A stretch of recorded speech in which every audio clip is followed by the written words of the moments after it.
Mama, have you heard the sound? I think someone is knocking at the door. Yes. I have heard. But, you can't open the door right now. Wait for a while. Why? Mama, why can't I open the door now? Why should I wait? Go and bring the spray I made for sanitization. You must sanitize first who comes to you. Oh. I understood. But, how did you make the proper spray, Mama? Did you maintain the proper rules to make it effective? Of course.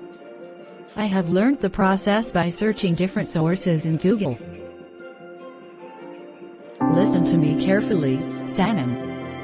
Every member of our family must use the sanitizer and never permit anyone to enter into the house without sanitization.